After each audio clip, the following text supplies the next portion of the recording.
Hola, bienvenido a un nuevo episodio de Ñanfistrofio. Si escuchó el episodio pasado, se dará cuenta de que esta es la segunda parte de ese episodio. Y hice una lista en el episodio pasado sobre 10 recomendaciones personales de lectura de cuando era niño, por estar muy cerca de la fecha del Día del Niño.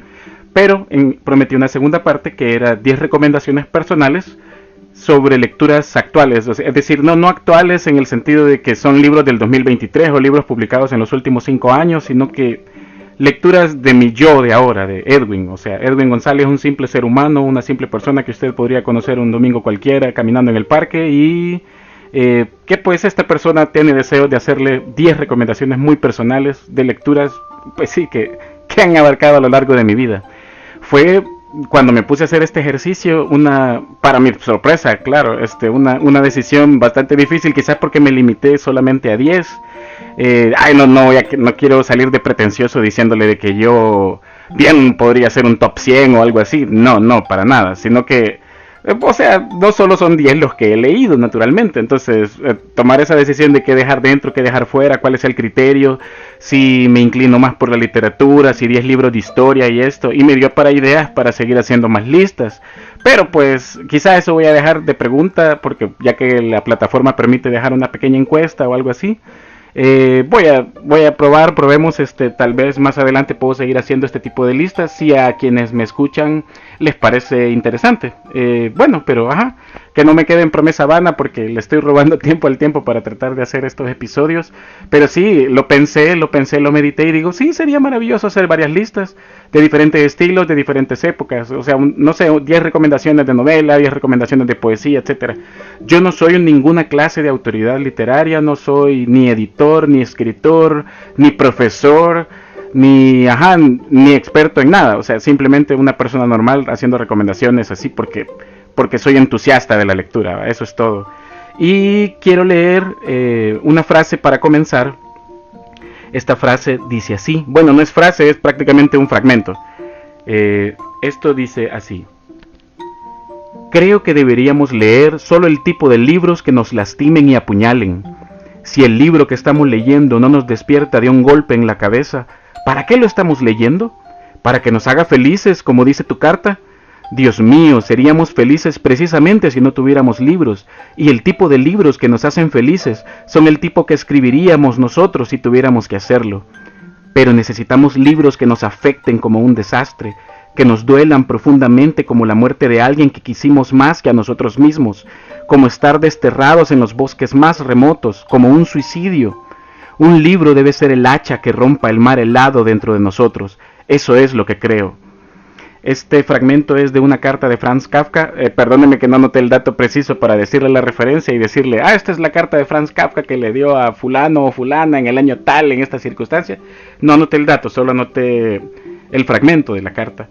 Y me puse a pensar a leer esa reflexión que yo dije, creo que ninguna de las lecturas que he hecho a lo largo de mi vida se acercan lo suficiente a ese criterio que tenía Kafka. Y me imagino el nivel de selectivo que era él para la lectura. Y me identifiqué, eso sí, en el principio, digamos, como dije en el episodio pasado, de que a mí me cuesta mucho hacer recomendaciones porque, pues, lastimosamente, a lo largo de mi vida siempre me las han, tal vez no rechazado directamente, algunas veces sí, algunas veces no, otras me han visto con fastidio, con esa mirada cansina de decir, sí, qué bueno que lees, o sea, deja de molestar, ese tipo de cosas.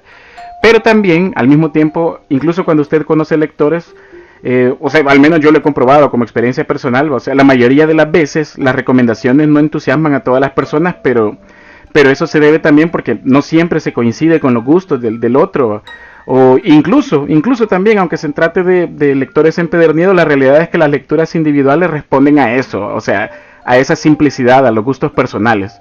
Y muchas veces también eso me ha detenido para hacer reseñas de algunos libros, porque yo digo, ¿esto para qué? O también no le encuentro mucho sentido porque al no ser muy especializado, siento que no voy a tener un guión, digamos, un speech como para vender la moto, o sea, ofrecer esa lectura como una reseña que valga la pena y que alguien se tome su tiempo para escucharla. Pero bueno, nunca pierdo la esperanza de que alguna vez los tipos de lecturas que a mí me gustan le puedan despertar el entusiasmo a otra persona. Yo creo que todos tenemos algún libro que nos ha impactado en algún momento de nuestras vidas, ya sea en la infancia o en la adolescencia. Y si usted todavía no ha encontrado un libro que le haya causado una gran experiencia personal, yo le deseo de todo corazón que ese libro se pueda encontrar con usted, o usted lo encuentre en alguna casualidad, o ese libro se tope con usted porque alguien se lo regaló, o por alguna circunstancia, o sea, que se preste esa serendipia, ¿va? Ese hallazgo afortunado, ¿va? Pero bueno, lo importante, siento yo, de todos modos, es tener claro que las recomendaciones son eso, aunque suene repetitivo, recomendaciones. Yo lo dije la vez pasada, pero lo vuelvo a repetir. Ni mejores, ni peores, ni lo más grande, ni lo más pequeño, ni lo más importante, ni lo más insignificante. Recomendar un libro es compartir una experiencia personal, o sea, es un pedacito del alma, aunque suene un poquito patético. Así que las siguientes recomendaciones quizás lo que delaten, sobre todo, sean algunas de mis búsquedas personales y mis inquietudes como lector, ¿va? O sea, de todos modos se las comparto con mucho gusto y de todo corazón, ¿va? Siento que la verdad la mayoría de los libros que incluí en mi lista significaron un antes y un después en mi vida personal, ¿va?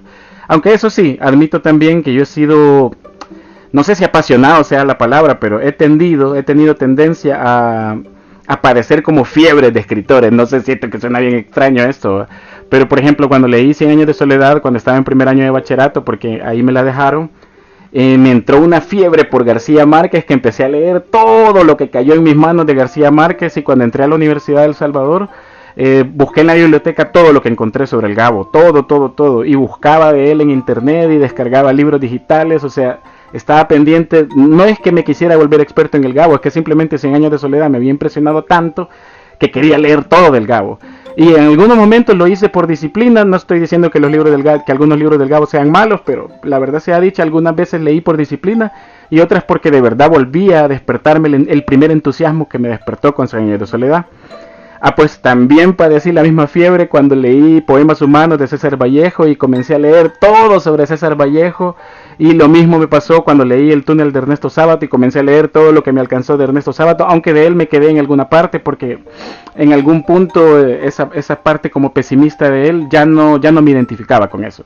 No quiere decir que los libros de él sean malos, al contrario, creo que Ernesto Sábato es uno de los escritores extraordinarios del siglo XX y que pues pervive su obra y todo eso, ¿verdad? Pero eso, solo destacar que padecí como esa fiebre, así que también eso siento que me resta criterio bastante, como a la hora de elegir con la mayor objetividad posible. La propia objetividad es imposible, pero con la mayor objetividad posible elegir recomendaciones que valgan la pena. Y creo también que mi excesivo entusiasmo es lo que también terminaba cansando a muchas de las personas que a lo largo de mi vida les he recomendado lecturas, que les he dicho, pero es que mira este libro, no tenés idea, que no sé qué, y para la persona era como, sí, ya me dijiste, sí, ya te vi, te felicito porque lo leíste. O bueno, yo me estoy haciendo esa imaginación, esa idea. Pero entonces bajo ese criterio hay libros que también por eso creo que los dejé fuera, porque sentía que había un algo que faltaba, o sea, ese impacto profundo, creo yo. O sea, a las finales traté de quedarme con esa lista al menos en esta ocasión, de 10 recomendaciones, de 10 libros que me causaron un impacto bastante profundo, o que los seguía pensando y repensando, tal vez no necesariamente entregándome a la fiebre de escritor como mencioné hace un momento, sino que este libro sigue y sigue sonando en mi cabeza, y sigue sonando y se queda por varios días, por meses o por años, porque eso me ha pasado con algunos de la lista. O sea, varios de los que voy a mencionar en esta lista me han acompañado a lo largo de mi vida y los volvería a releer, porque algunos no los tengo lastimosamente en físico, pero si los tuviera, los volvería a releer y los subrayaría y todo. Pero bueno, para el caso de los anteriores mencionados, El túnel, Poemas Humanos o 100 años de soledad, los dejé fuera, primero porque creo que hay mucha gente que ya los recomienda. O sea, son como libros bien populares, o quizás son las listas con las que yo me he topado. Así que decidí obviarlos porque son como muy evidentes para el caso. O sea, siempre en las listas, en YouTube o en donde usted vea, consuma el contenido de su preferencia, siempre va a haber ciertos libros que se recomiendan. O Canción de Hielo y Fuego, por ejemplo, no lo recomiendo porque, no sé, Juego de Tronos es súper popular. Creo que si alguien ve la serie o de repente hay muchas formas para que alguien sienta inquietud o curiosidad por esas recomendaciones. O sea, esos libros se recomiendan solos, se podría decir. Quizás estoy siendo excesivamente dramático, pero quizás por ahí va la cosa. Tengo el sentimiento de que algunos de estos libros se recomiendan solos y por eso los dejé fuera. Pero de ahí otros libros que yo dejé fuera son, por ejemplo, El arte de comer de Mary Frances Kennedy Fisher, que ese libro es divertido, encantador, es muy elegante, tiene una prosa bien refinada, no sé, y al mismo tiempo así de refinada también es su ironía, las formas del humor, y es un libro que habla de comida, pero habla de la vida, es una completa curiosidad. O La resistencia íntima de Josep Maria Esquirol, que es un libro que a mí me ayudó muchísimo cuando estaba la cuarentena estricta. Yo lo leí y sentí que algo llenó ese libro en mí, no sabría explicar lo que es ahí, definirlo fácilmente con palabras, pero es un libro que me ayudó bastante a decir, y también me dio curiosidad para empezar a buscar a los estoicos. El libro no es de estoicismo, lo aclaro, pero me despertó esa inquietud como para buscar sobre el tema del estoicismo, porque el libro habla sobre esas verdades profundas de cómo a veces dentro de nosotros mismos hay ciertas fortalezas que ignoramos y todo. Pero bueno, no me voy a extender más en los que dejé fuera, ya mencioné de los que dejé fuera. El otro que dejé fuera es El Conde Negro de Tom Rice, que es la historia del padre de Alejandro Dumas. Más spoiler que ese no se puede. Ajá, o los otros que dejé fuera son Tratado del Saber Vivir para uso de las jóvenes generaciones de Raúl Vaneigem y La Sociedad Temporalmente Autónoma, que aunque son libros que a mí me entusiasman muchísimo, me quedé con eso de decir, siento que no, o sea, digamos, siento que estos libros no son recomendables porque la persona tiene que llegar a ellos. Yo sé que esto suena bastante metafísico, no sé, o bastante extraño, bastante místico, no sé, pero también creo que hay libros que así son, hay libros a los que nosotros tenemos que llegar, o sea, nadie se los tiene que recomendar. Por ejemplo, la persona que empiece a leer El Capital de Marx, o sea, va a llegar a él porque de verdad va a tener inquietud para leer algo tan serio como El Capital. O lo mismo si La Riqueza de las Naciones de Adam Smith. O sea, son libros que requieren, o sea, sus lectores tienen que llegar a esos libros. Ajá, no viene uno, mira, te recomiendo La Riqueza de las Naciones. O sea, a un estudiante universitario tal vez, pero a una persona así como yo quiero, que trato de llegar al público en general, es decir, sin las etiquetas de que le estoy hablando a licenciados, le estoy hablando a gente con doctorado, no, simplemente le hablo a personas, siento yo, quiero pensar eso. Entonces siento que para eso, esos dos últimos que mencioné, de Raúl Vaneigem o Hacking Bay, no. Tenía los otros que dejé fuera, como La Trilogía Sucia de La Habana de Pedro Juan Gutiérrez, o La Senda del Perdedor de Bukowski, porque siento que son libros un poco, no vulgares, no sé, iba a decir vulgares, pero, o chuscos, no sé. La verdad es que es literatura, o sea, sinceramente es literatura, pero sentí que, me daba un poco algo me decía, un poco de roña me daba de no meterlos a la lista, así que los dejé fuera de la lista, porque yo sentí también, por ejemplo, con Bukowski me pasó, leí La Senda del Perdedor, de ahí leí El Cartero, y de ahí sentí que me iba a entrar esa fiebre bukowskiana de empezar a leer todo lo que pudiera de Bukowski, y de repente había algo en su cinismo con lo que ya no me identifiqué, sencillamente. De ahí pues sus libros son excelentes, sus novelas son entretenidas, la verdad, pero son palabras insuficientes las mías para hablar de un gran escritor. Pero sencillamente dejé de seguirle la pista, así que sentí que ese algo me hizo dejarlos fuera. De ahí quiero ver qué otro dejé fuera. Me acuerdo de John Brainerd, que la verdad es que ese libro sí pudo haber entrado aunque sea en la posición 11, pero siento que también ese es el tipo de libro que llegamos a él los que somos melancólicos, los que tendemos mucho a la hipersensibilidad y todo eso, así que Joe Brainerd tuve que dejarlo fuera, pero pues para las personas con cierto nivel de sensibilidad, con amor por el paisaje, con digamos esa tendencia hacia la reflexión de lo cotidiano y de la vida, me acuerdo de Joe Brainerd, es una excelente recomendación. Igual dejé fuera La Tentación del Fracaso de Julio Ramón Ribeiro porque no, me quedo sin palabras, es que yo tengo mucha tendencia a ese tipo de lectura, así que creo que lo marginé por eso, porque es un libro que resalta bastante de mis debilidades personales. Aunque el libro no se trata de eso, lo aclaro, es el diario personal de Julio Ramón Ribeiro, pero me identifico tanto con muchas de las cosas fracasistas que aparecen en ese libro que siento que no es la recomendación que quiero hacer en este top, le iba a decir, y yo hablando de lector supersticioso en el episodio pasado y yo cayendo en lo mismo. Pero vaya, siempre yo con todos mis preámbulos. Ahora sí, ya no lo voy a hacer esperar, quizás este episodio me va a quedar más corto, yo espero que sí.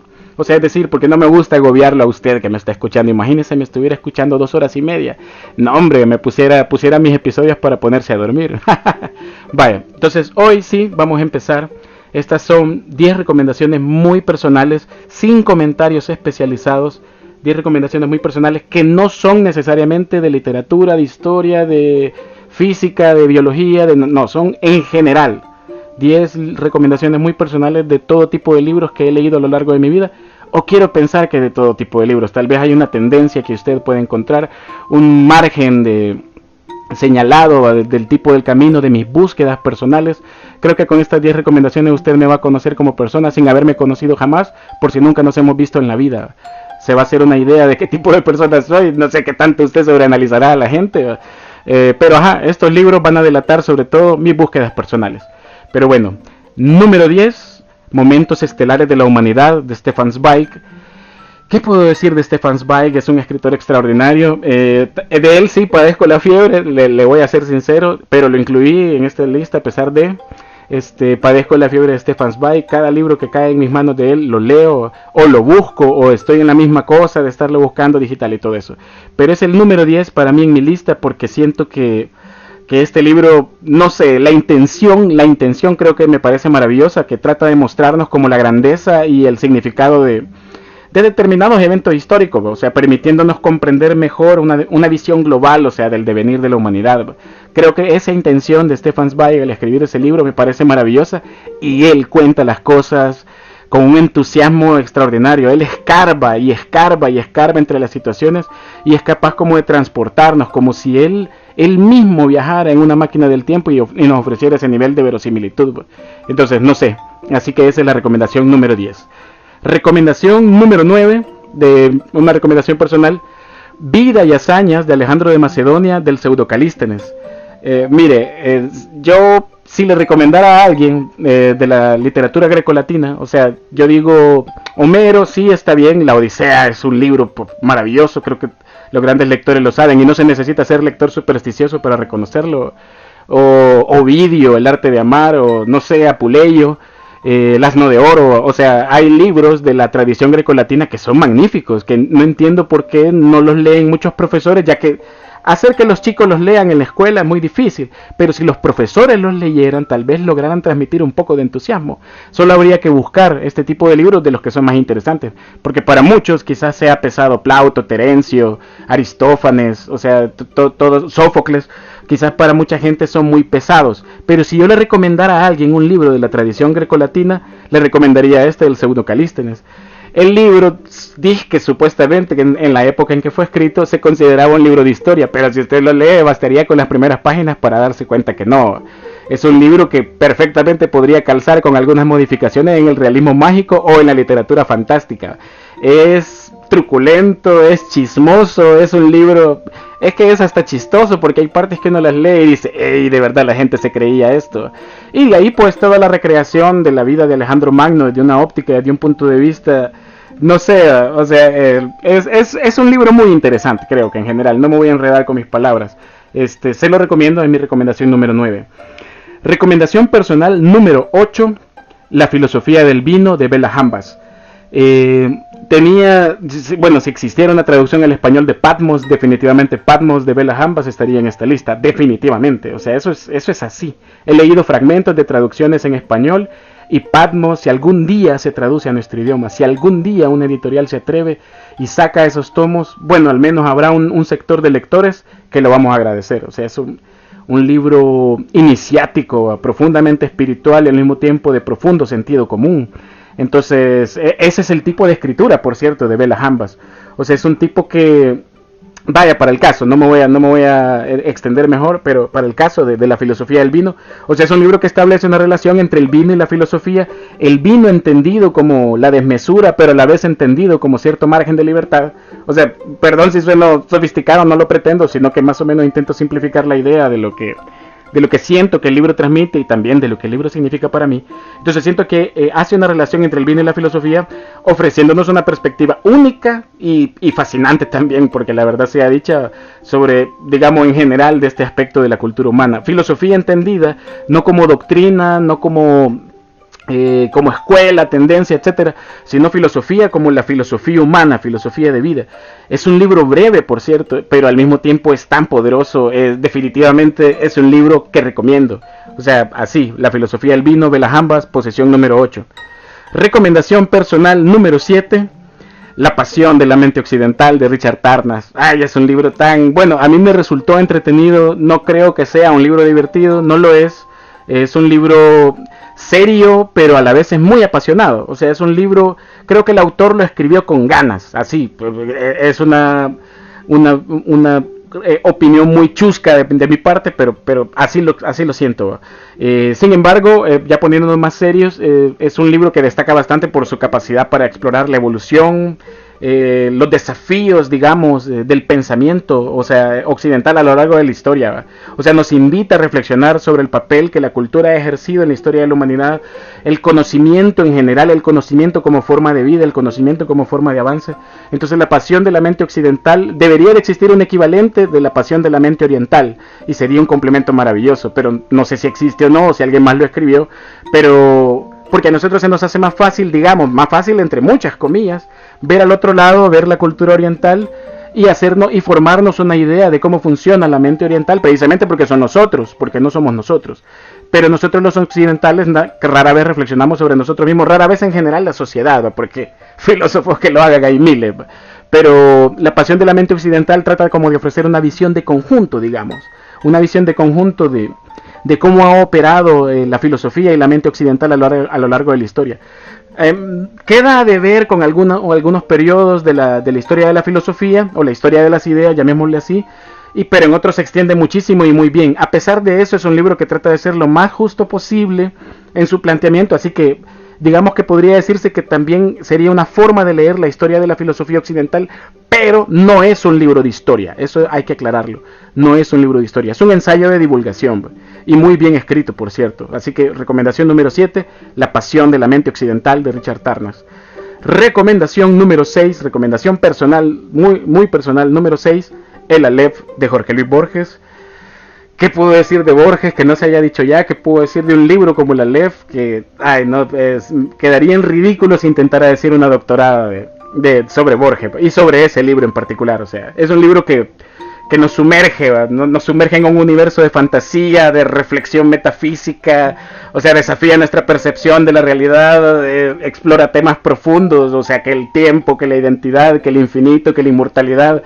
Borges siempre ha sido como amante de las formas definitivas, y esto, bueno, yo lo escribí hace muchos años en un post cuando tenía un blog personal, y yo solo me enredaría tratando de explicarlo en palabras, lo que para mí quizás fue un poco más fácil expresarlo por escrito. Pero a Borges siempre le interesaron esas cosas que parecen formas definitivas, me imagino que por observar que el mundo en realidad es bastante finito, y sobre todo la condición humana es bastante finita, cambiante, maleable, y aunque parezca tener un cierto orden lógico la humanidad, en realidad somos un caos que se contiene por efecto entrópico. Bueno, pero ya prometí no caer en ese tipo de formas de expresar, prometí decir cosas normales, así que vaya. Recomendación número 6, El Aleph, de Jorge Luis Borges. Recomendación personal, muy personal, número 5, Decadencia y caída del Imperio Romano, de Edward Gibbon.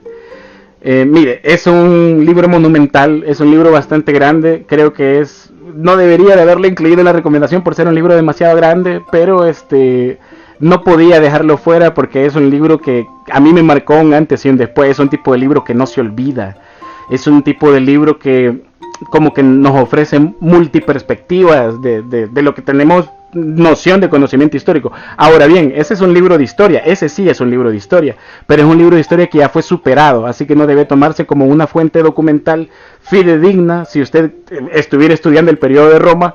No, hay muchísimos libros más autorizados en pleno siglo XXI que de verdad están con mejor rigor, más documentados, etcétera. Sin embargo, el libro de Gibbon, de Edward Gibbon, es exhaustivo, muy exhaustivo sobre el declive y la caída del Imperio Romano. Ofrece una mirada muy detallada, trata de dar como una perspectiva fundamental para comprender la evolución de la civilización occidental, y creo que eso hace del libro un parteaguas. Yo creo que sí, quizás buscando la información al respecto, el libro debe ser un parteaguas del conocimiento histórico. O sea, debe haber un antes y un después de la forma en que se escribe de historia, un antes y un después de Edward Gibbon, estoy seguro de eso. Es un libro que es muy profundo, o sea, a veces él intenta hacer un planteamiento general de, no sé, de la vida del emperador tal, o de la vida de algún cónsul romano tal, y de repente comienza hacer una reflexión detallada sobre qué estaba pasando el pueblo, en lo económico pasaba esto, en lo político ocurría esto, estaba de moda tal y tal cosa, la forma de pensar era esto y aquello, y el tipo lo amalgama con tal rigor que es un libro muy rico. Yo de repente me sentía como que estaba viendo las películas del género Peplum, así como Espartaco y todas esas películas donde uno se está imaginando hasta los detalles de la arquitectura y todo lo demás. Así que es una obra monumental, impresionante, y siento que uno crece intelectualmente, de verdad se lo digo, siento que uno crece intelectualmente después de leer ese libro. Así que recomendación número 5, Decadencia y caída del Imperio Romano, de Edward Gibbon. Recomendación número 4, El ingenioso hidalgo Don Quijote de la Mancha, de Miguel de Cervantes. Y aquí sí me voy a meter en problemas porque es imposible dar una opinión contundente sobre el Quijote. Yo no podría. Ese es un libro que simplemente me transmite mucho amor. Es un libro... Bueno, mi primer Quijote me lo había regalado una amiga y me lo robó impunemente un tonto que mejor ni podría mencionar su nombre, pero ese libro me lo robaron, mi primer Quijote me lo robaron y me lo había regalado una amiga para un cumpleaños. Así que aparte de eso, de que el Quijote, la primera vez que leí el Quijote fue porque me lo regalaron y me trae nostalgia. No, hombre, la novela. Creo que si usted conoce a alguien que ha leído el Quijote, pero que ha leído el Quijote full y que lo leyó completo, pregúntele. He conocido lectores que no les gustó el Quijote. 1 o 2 que he conocido que no les gustó, pero a la mayoría que he conocido que sí lo leyeron, les encantó. Y no sé si eso sería un parámetro, pero... Ay, no, es que es una novela tan maravillosa, no sé, o sea... Nos brinda una profunda reflexión sobre la realidad, o sea, la imaginación, la locura, la condición humana, o sea, y un personaje tan único y entrañable como Don Quijote, ¿verdad? O sea, por ejemplo, solo un ejemplo súper random, se me ocurre la parte esta cuando el Quijote llega... Don Quijote llega, no me recuerdo si era a un pueblo o a una casa, pero llegó a visitar a alguien y al estar afuera de la estancia, simplemente él caminando dijo: oh, dulces perlas por mí mal halladas. Así, a la nada, al aire, como quien se estira, ay, desperezándose del sueño, y de repente suelta un verso. Solo ese pedazo a mí me hizo tan verosímil a Don Quijote, me lo hizo tan real. Me acuerdo que sonreí la primeritita vez que leí eso. Ese es un verso del Garcilaso de la Vega, por cierto, si no recuerdo mal. Oh, dulces perlas por mí mal hallada. Ajá. Entonces Don Quijote tenía esa como espontaneidad que lo hacía tan humano. Cervantes acertó de una forma extraordinaria. Y bueno, qué más decir, todas las doctoradas que usted puede encontrar en documentales y todo lo demás sobre la dicotomía de Quijote, Sancho, la parte humana de otros personajes, o sea... la lectura de canon literario que se hace del Quijote, etcétera, y los 1.000.000 de etcétera. Solo las doctoradas que diría Harold Bloom en el canon occidental bastarían para aniquilar cualquier opinión que yo pudiera tener sobre ese libro. Sin embargo, es mi recomendación número 4, o sea que ya solo me quedan 3 escaños. Recomendación número 3, recomendación personal número 3, Las 1001 noches, que es anónimo. Debe tener muchos autores, pero así dice siempre, Las 1001 noches, anónimo. Debe tener de barato al menos 50 autores o más, no sé. No sé, no he investigado bien y debería de haberlo hecho. Pero bueno, es mi recomendación número 3. Se repite con mi top anterior, lo lamento. Pero mientras que en la semana pasada, o bueno, el episodio pasado, hablaba de Las 1001 noches, que yo leí una versión para niños y que yo la recomendaría. O sea, de verdad, usted le consigue una versión para niños y yo creo que podría despertar el entusiasmo de algún niño que tenga mucha imaginación y que le gusten esos temas, o que haya visto Aladdin y tal vez usted le quiere recomendar una lectura. Pero bueno, siempre sigue siendo una recomendación personal y es mi tercer escaño, la recomendación número 3. O sea, porque simplemente Las 1001 noches, o sea, nos sumerge en un mundo maravilloso de fantasía, misterio, enriquece nuestra imaginación hasta niveles inverosímiles. Es un libro con tantas hipérboles que uno se ríe de pensar de que quién habrá tenido tanta imaginación para escribir ese tipo de cosas. O sea, además de que nos permite, no sé, adentrarnos en la cultura y las tradiciones de Oriente, ¿verdad? O sea, o al menos de Oriente Medio, al menos esa parte, ¿verdad? O de ese Oriente tan fantasioso, tan lejano, tan... O sea, no importa qué parte lleguemos del mundo, cómo le demos vuelta a la tierra, siempre será Oriente en Las 1001 noches. Es una cosa que no sé de dónde me sale, pero ajá, lo pienso, ¿verdad? Entonces... es un libro lleno de tanta fantasía, todos los cuentos, o sea, tienen tanto que decirnos. Y fíjese, aunque tienen muchas partes muy literarias, la mayoría expresan cosas de un increíble sentido común. Entonces siento que también es una forma de conocer el sentido común de esas regiones de la antigüedad. El sentido común actual es algo totalmente distinto, así que espero que no se me haya malinterpretado. Así que esa es mi recomendación número 3, Las 1001 noches. Recomendación personal número 2, Las vidas paralelas de Plutarco. La primera vez que leí a Plutarco fue cuando, bueno, por culpa del número 1 de esta lista, leí el número 2. Imagínense. Entonces, cuando estaba leyendo al número 1 de mi lista, que ya lo voy a mencionar, que para quienes son mis más allegados, mis amigos más cercanos, ya saben de quién voy a hablar.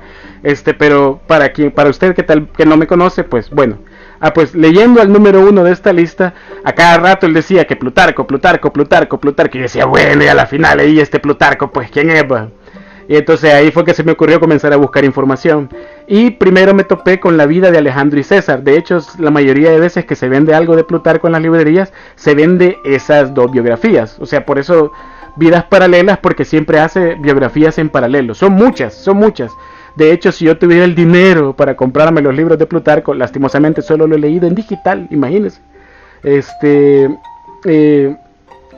Tendría una gran colección de tomos porque las obras de Plutarco son bastantes. O sea, es un tipo, un erudito, un gran erudito de su época. O sea, es un monstruo, es un monstruo. Borges sería un alumno, un aprendiz de Plutarco si lo transportáramos a esa época. O sea, simplemente Plutarco es un monumento humano. Son así como cuando uno habla de Platón o Aristóteles, Plutarco no se queda atrás, solo que Plutarco no era filósofo, o sea, Plutarco era historiador y también escribió algunas obras de moral, pero eso es un tema aparte, aunque le diré que la Moralia de Plutarco también es muy interesante. Es un libro que a mí me ha resultado bastante revelador también, pero no lo puse en la lista porque ese libro creo que sí le podría parecer aburrido a muchos lectores, pero siento que las vidas paralelas no. Siento que las vidas paralelas nos presenta, digamos, o nos brinda una visión comparativa, o sea, de las figuras históricas, nos permite analizar sus influencias, sus características, cómo son los individuos también, o sea, los valores, los principios que definieron el legado de todos estos personajes, además de que la misma visión de Plutarco ya es de por sí una visión de época. O sea, yo puedo leer la vida de cada uno de estos personajes ahora recogidos por los historiadores y nunca va a ser igual a la experiencia que nos ofrece el punto de vista de Plutarco. Y no es porque Plutarco sea mejor que todos los historiadores modernos, para nada. De hecho, mucho de lo que Plutarco escribió como historia y que Plutarco de verdad se tomaba muy en serio su trabajo como historiador, se pone en entredicho, o sea, digamos, se pone en entredicho sobre el rigor histórico, porque pues evidentemente en su época había mucho de relato, mucho de mito y etcétera. Sin embargo, el punto de vista de Plutarco tiene una validez extraordinaria a nivel de relato, si se quiere, o sea, cuando trata de sus personajes en vidas paralelas. Así que una forma de conocer bastante el mundo antiguo, al menos el mundo grecolatino, hay que decirlo. Aunque a veces toca temas de algunas regiones de África y todo eso, pero en general es del mundo grecolatino, en honor a la verdad. Sí, le recomiendo 1000 millones de veces las vidas paralelas de Plutarco. O sea, bueno, quiero pensar que no se va a arrepentir. Dese una oportunidad con la vida de Alejandro y César y a lo mejor luego prueba con otras de las vidas paralelas, que creo que son 30 y tantos pares de vidas paralelas o algo así, no sé. Perdón que no recuerde el dato. Y como por culpa del número 1 conocí a Plutarco, mi recomendación muy personal, número 1 de esta lista, porque de verdad es mi recomendación número 1 del mundo mundial y de la vida y de mi vida, y a no lo pude evadir porque le tengo mucha pasión y es uno de los mejores libros que he leído en mi vida, de la corta vida que yo pueda tener, corta o larga, depende del punto de vista de la persona que lo mire. Número 1, recomendación personal número 1, Los ensayos de Michel de Montaigne. Si hay un libro que a mí me parece lo más absoluto posible, es este libro. Lo digo absoluto no porque este libro sea ni el mejor ni el peor, que nada. O sea, quiero esclarecer eso. No, me parece que este es un libro extraordinario e impresionante porque nos ofrece un punto de vista de todo. De todo. Michel de Montaigne hasta habla del aseo personal, habla de los médicos, habla de cuánta tontería se me ocurre. Creo que, bueno, habla hasta de las costumbres de otros pueblos y todo o sea, toda la realidad del mundo, de su mundo, del mundo que él conocía, lo filtra con su mirada. Y ese filtro, la mirada muy personal que él ofrece, o sea, el lente personal y filosófico de Michel de Montaigne, o sea, hace que o sea, nos da como esa invitación, ¿no? O sea, nos dice, mira, vení, te quiero contar algo, sentate aquí en esta banca conmigo y te quiero contar esto y esto y esto. Quiero hablar del pan, digamos, por decirle algo, imagínense, de un pedazo de pan, y que a través de ese pedazo de pan nos invita a reflexionar sobre una amplia gama de temas y de cosas, o sea, y todo hasta poniendo en perspectiva la naturaleza humana, la política, la moral, la religión. Entonces Montaigne hasta carcajadas me ha sacado en algunos ensayos, porque por ejemplo en el que mencioné, el de las medicinas, cuando empieza a despotricar contra los médicos, y lo que me daba risa es que él intentaba justificar por qué no ir al médico, con un profundo sentido común que obviamente a una persona del siglo XXI no la va a convencer, ¿va? O sea, a nadie de estos tiempos va a negar la importancia que tiene la medicina en nuestra vida, ¿va? Pero me imagino, me da risa pensar que tal vez en la época alguien decía, tiene razón, porque Michel de Montaigne estaba como defendiendo lo indefendible hasta lo más inverosímil. Pero entonces, esa capacidad de reflexión, de análisis, esa poderosa forma de tratar de no sé, de dar una visión de conjunto de todas las cosas, me ha impresionado. Desde que leí los ensayos de Michel de Montaigne, casi que, mire, le mentiría si le dijera que todos los días leo a Montaigne. Pero desde que leí la primera vez ese libro, que habrá sido, ¿qué? ¿En qué año? ¿2016? No sé, creo que fue ese año. Nunca he dejado de leerlo. O sea, desde que lo leí ese año, nunca he dejado de leerlo. Así que creo que es el libro que más años me ha acompañado de forma continua. Porque si el autor que más me ha acompañado a lo largo de mi vida, que desde que lo leí la primera vez, lo sigo leyendo hasta ahora, son dos, que son Jorge Luis Borges y Roque Dalton. Roque Dalton lo dejé fuera de la lista porque siento que, pobrecito poeta que era yo, que ese podría haber estado perfectamente en mi lista, porque es una recomendación muy personal, porque es uno de mis libros favoritos. Siento que no es para todos, así que ese sí me hizo dejarlo fuera. Aunque si hiciera un top de libros salvadoreños, sin duda estaría en esa lista. Algún día lo voy a hacer, no debería de prometer en vano, pero algún día tal vez pueda hacer un episodio sobre eso, tal vez. Alguien me debería sacar la lista de las promesas que he hecho por episodio. Yo no quiero volver a escuchar todo mi podcast, así que no sé cuántas promesas he hecho de episodios y nunca los he cumplido. Pero bueno, mi recomendación número 1, los ensayos de Michel de Montaigne. Ese, para mí es mi primera recomendación. Sé que tal vez casi nadie lo leería, casi nadie sentiría entusiasmo, pero no voy a mentir sobre eso. O sea, si alguien me dice, me ha pasado, se lo confieso a usted a título personal, me ha pasado que alguien me dice, bueno, ¿y qué libro me recomienda? Y dentro de mi cerebro, los ensayos de Michel de Montaigne, así, dentro de mi cerebro. Pero cuando Edwin habla, en ese momento que yo hablo, yo digo, mira, creo que Sapiens de Yuval Noah Harari, te lo recomiendo, es un excelente libro, creo que te puede gustar. Siento que ese libro se le puede recomendar a todo mundo, o al menos a todo mundo que tenga ganas de leer. Y muchos libros de los que termino recomendando son de divulgación, porque precisamente fueron diseñados para que el lector se pueda aproximar, para que el lector se acerque, no para subestimar a los lectores, hay que aclararlo.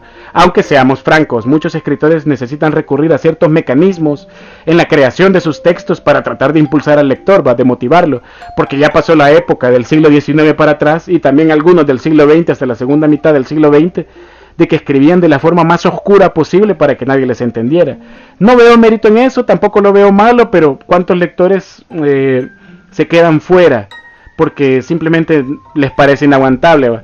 Bueno, tal vez no inaguantable, quizás es una palabra muy grande, pero a veces hemos dejado de leer autores porque simplemente su prosa no la soportamos mucho. Y en cambio, muchas editoriales lo han entendido y tratan de escribir libros en tema de divulgación con un lenguaje más ameno, más amigable, para tratar de transmitir ideas, porque la finalidad es eso. El ensayo de divulgación pretende transmitir ideas, o sea, acercar al lector a un tipo de reflexión. Ya para la literatura, que la poesía, que la novela, que los cuentos, si un autor da concesiones, está subestimando a su lector, y eso ya es otra cosa. En literatura, no es que hay que escribir todo socado en literatura, o sea, en la ficción, sino que hay que ser honesto, son procesos distintos. Una cosa es que yo escriba con ligereza, así como dicen que existe la novela ligera entre los coreanos y los japoneses. Una cosa es que yo escriba una novela ligera para tratar de acercarme a lectores jóvenes, para tratar de que mi historia sea más amena y vender más, porque así, la finalidad de eso es vender más. O el que escribe superventas pensados para lectores específicos para que millones de ejemplares se puedan vender. Una cosa es eso, y otra cosa es comprometer el estilo, que quien escribe literatura sabe de lo que estoy hablando. Comprometer el estilo es otra cosa. Entonces, muy superventas, por ejemplo, fue Dickens en el siglo XIX, pero él jamás insultó la inteligencia de sus lectores, ¿verdad? siempre escribió fiel a su estilo, fiel a lo que él concebía, como la historia, como los personajes, su concepción de la trama, etcétera, etcétera, etcétera. Ya me estoy divagando bastante, pero quería esclarecer un poquito ese punto. Así que Michel de Montaigne, para el caso de mi número 1, él no hace concesiones con nadie, o sea, él asume que quien lo está leyendo lo entiende. Así que eso quizás pueda dejar fuera de juego a muchos lectores potenciales. Sin embargo, cuando uno sigue escarbando y sigue profundizando, la recompensa es demasiado grande. Y eso también es una parte, creo yo, que a mí me parece importante. Al menos yo lo percibo así de la lista de mis recomendaciones. Que yo siento que todos los libros, cada uno de los libros que mencioné a lo largo de esta lista, son libros que me dejaron alguna clase de recompensa. Y que me siguen recompensando, los sigo recordando y me reconfortan. Sigo recordando cada uno de ellos y pienso en algo bueno que saqué de ese libro, o una verdad personal que descubrí dentro de mí por leer alguno de esos libros, o las inquietudes intelectuales que despertaron esos libros, la curiosidad que saciaron cada uno de esos libros. Así que por eso, pues, eso aquí me tiene así desnudo, pequeño, en un rincón, con esas 10 recomendaciones muy personales. No me siento en la silla principal, no me pongo ninguna corona, no estoy sentado presidiendo la mesa diciéndole estos son los libros más fundamentales. No, simplemente son 10 recomendaciones muy personales. Y pues eso fue todo. Si ha llegado hasta aquí, le agradezco muchísimo. Gracias por acompañarme hasta este último segundo en el que casi me despido. Espero volver muy pronto con otro episodio, ya con otras temáticas. Si le parecen este tipo de temas, quiero que me lo diga. Creo que voy a dejar eso ahí en el cuestionario o en la encuestita, lo que sea. Porque tal vez a lo mejor en el futuro hago más listas si resultan interesantes. Gracias nuevamente, vuelvo a repetir 1000 millones de gracias por escucharme hasta aquí y hasta pronto.